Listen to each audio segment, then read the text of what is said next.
조인섭 변호사의 상담소.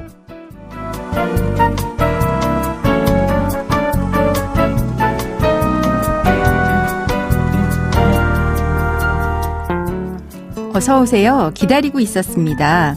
무슨 일이 있으신가요? 편하게 말씀하세요. 제가 들어드리겠습니다. 속 시원하고 정확한 자문으로 법률 문제를 풀어드리는 조인섭 변호사의 상담소, 지금 바로 문을 열겠습니다. 저는 조인섭입니다.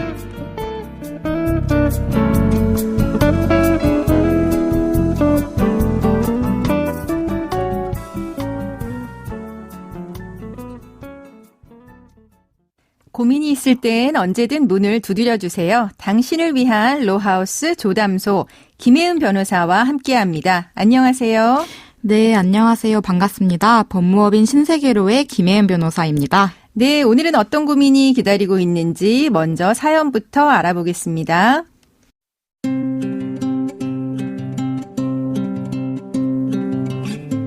저는 결혼 15년 차 남편이고 아들과 함께 세 식구 별 문제 없이 살아왔습니다. 아내가 온라인 도박에 빠진 걸 알게 되기 전까지만 해도 말이죠. 아내는 사업을 하기 때문에 우리 부부는 통장 관리를 각자 하면서 지내왔는데요. 어느 날 중학생 아들이 아내의 휴대폰을 구경하다가 불법 온라인 카지노 도박 내역을 발견했습니다. 알고 보니 아내는 100만 원에서 500만 원씩 대출까지 받아가면서 몰래 도박을 하고 있었습니다. 저는 너무나 놀랐지만 일시적인 잘못일 거라 생각했습니다. 그래서 아내에게 2번 다시 도박하면 안 된다고 단단히 주의를 줬습니다. 아내 역시 절대 하지 않겠다고 약속을 했기 때문에 믿고 있었습니다.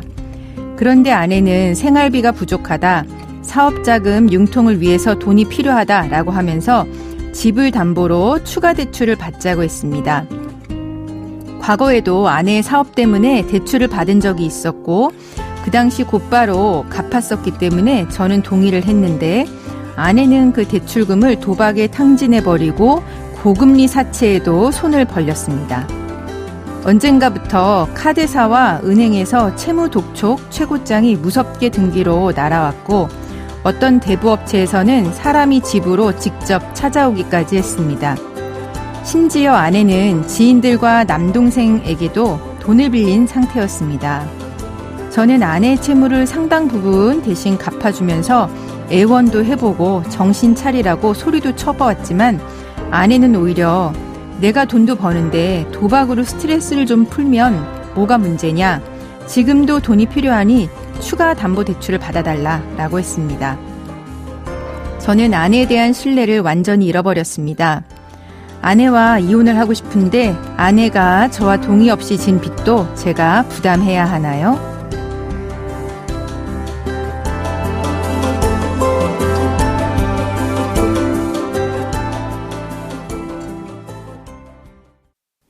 도박이 참 무섭죠. 아내는 반성하지 않고 있는 것 같은데 사연자분은 고통스러운 시간을 보내고 계실 것 같습니다. 배우자의 도박 중독, 재판상 이혼 사유가 될까요?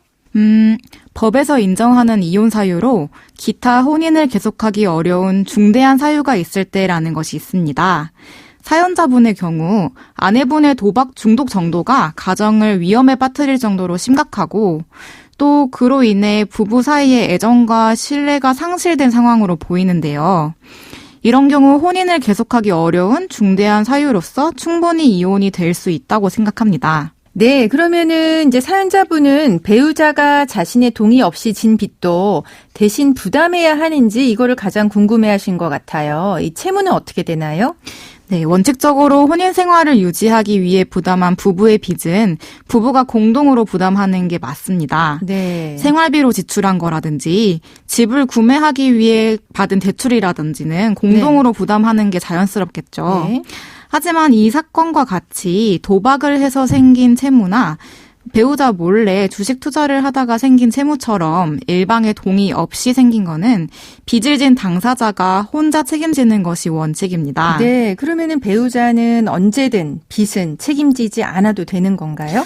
아니 그런 건 아닌데요. 네. 만약 배우자의 채무에 연대 보증을 섰다거나 채권자들로부터 빚 독촉을 받을 때 내가 대신 갚아주겠다라고 말을 하면 네. 그때부터 채무를 함께 부담하셔야 됩니다. 네, 그런 말은 절대로 하셔서는 안 되는 거겠네요. 조심하셔야 됩니다. 네, 그러면 이제 주변에 가끔 보면 채무 독촉을 피하기 위해서 위장 이혼을 하는 경우도 있습니다.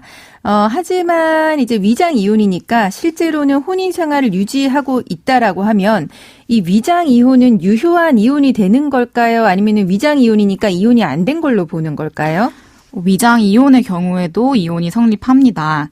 실제로는 이혼할 의사가 없으면서 채무 독촉을 피하기 위해서 배우자 신분을 서류로만 정리하는 이런 위장 이혼이 이뤄지는 일도 종종 있는데요. 네. 이런 경우에 실제 이혼이 된 게 맞냐, 이거 서류만으로 그냥 이혼한 건데 이혼 효력이 있냐라고 물으시는 분들이 있습니다. 네. 이럴 때에도 어떤 이유로든 두 사람이 합의해서 이혼 신고를 했으면 혼인 해소의 의사 합치가 있다고 보기 때문에 이혼은 유효합니다. 네, 그러니까 이혼 서류를 작성하기로 한 의사만 있으면 이제 유효한 이혼이 되는 거죠. 실제로 이혼의 의사가 있는지 여부가 중요한 게 아니고요. 네, 그렇습니다. 네. 그러면은 이렇게 위장 이혼을 했다. 어떻게 생각하면 이혼 제도를 악용을 한다라고 볼 수도 있는데요. 네. 이렇게 위장 이혼을 하는 경우에 문제가 발생할 것도 같은데 발생할 수 있는 문제 어떤 게 있을까요? 어떤 문제가 있냐면요. 위장을 이혼을 하면 전과 다름없이 배우자로서 살아가더라도 네. 더는 배우자로서 보호받을 수가 없고요. 네. 배우자가 사망하더라도 상속 자격이 없게 됩니다. 네. 따라서 채무 변제를 피할 목적만으로 이혼 제도를 악용하지 않도록 신중히 고민해서 결정하시기 바랍니다. 네. 그럼 유효한 이혼이 되는 거면 사실상 우리가 지난 시간에 이야기했던 위자료 재산 분할 같은 경우도 2년, 3년 이내에 제기해야 되는데 우리는 그냥 위장 이혼이니까 이혼 안 된 거니까 위자료 재산 분할 필요 없다. 이런 경우에 그냥 시간이 지나면 못 받는 거네요? 네, 그래서 조심하셔야 됩니다. 네. 그러면은 이 사연 같은 경우에는 채권자들 입장에서는 배우자니까 이거를 갚아야 된다라고 주장할 수도 있을 것 같기는 해요. 그러면은 채권자들 입장에서 좀 생각해 보면은 어떻게 될까요? 만약 채권자들한테 재산을 뺏기지 않으려는 목적으로 배우자로부터 모든 재산을 넘겨받고 서류상으로 이혼할 때에는 네. 모든 재산을 넘겨받은 행위에 대해서 채권자들로부터 소송을 당하실 수가 있습니다. 네. 이게 채권자들 입장에서는 자신들의 재산권을 침해받았기 때문에 그런 행위를 사회행위 취소라는 소송을 통해 취소할 수 있게 되는 건데요. 네. 물론 채무 독촉을 받는 중에 이혼을 하더라도 합법적인 절차와 기준에 따라 부부 재산을 적절히 분할하면 문제가 되진 않습니다. 네. 사회행위 취소로 문제될 수 있다라고 하는 것까지 이야기해 주셨는데요. 그럼 지금까지 상담 내용을 정리를 해보면 사연자분은 아내가 도박에 중독돼서 큰 빚을 졌는데 잘못을 뉘우치지 않는 모습을 보이지 않으니까 이혼을 결심하셨습니다. 배우자의 도박 중독 정도가 가정을 위험에 빠뜨릴 정도로 심각하고 그로 인해서 부부간의 애정과 신뢰가 상실됐다면 이혼이 성립한다는 거고요. 또 사연자분의 아내가 사연자분의 동의 없이 진 채무에 대해서는 원칙적으로 아내분이 혼자 책임을 지는 것이라고 이야기해 주셨습니다. 네, 조인섭 변호사의 상담소 청취자 여러분들의 사연으로 함께하고 있습니다. 사연 보내시려면 어떻게 해야 할까요? 네, YTN 라디오 조인섭의 상담소 홈페이지에 들어오셔서 상담 게시판에 글 남겨주시면 됩니다. 네, 감사합니다. 지금까지 김혜은 변호사와 함께했습니다. 감사합니다.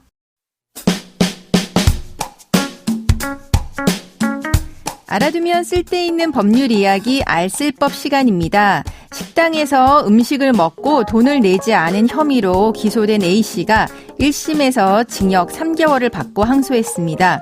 재판부는 피고인의 항소를 기각했는데요. A씨는 맥주 3병, 안주 1접시 등 2만 원 상당의 술과 안주를 주문해 먹고는 음식값을 지불하지 않은 혐의로 재판에 넘겨진 겁니다. 최근 먹튀, 음식값을 내지 않고 도망치는 손님들이 문제가 되고 있는데요. 이 사건은 우리에게 어떤 것을 말해주고 있을까요?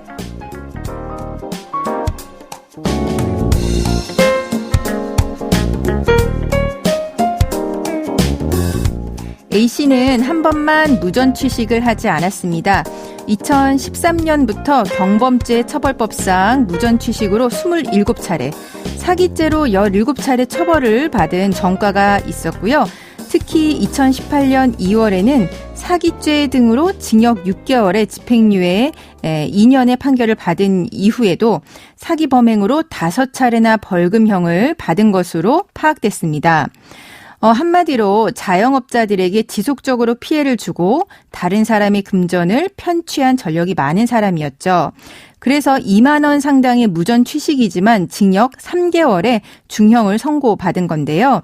항소심 재판부도 피해금이 비록 2만 원으로 소액이지만 벌금형만으로는 피고인에게 반복적인 무전 취식 범행을 단념하도록 경각심을 불러일으키는 데는 충분하지 않고 또 신고받고 출동한 경찰관에게 욕설을 한 점 등을 종합해보면 원심의 형이 너무 무겁지 않다라고 판단을 했습니다. 음식값을 내지 않고 도망치는 무전 취식, 큰 처벌이 따를 수도 있습니다.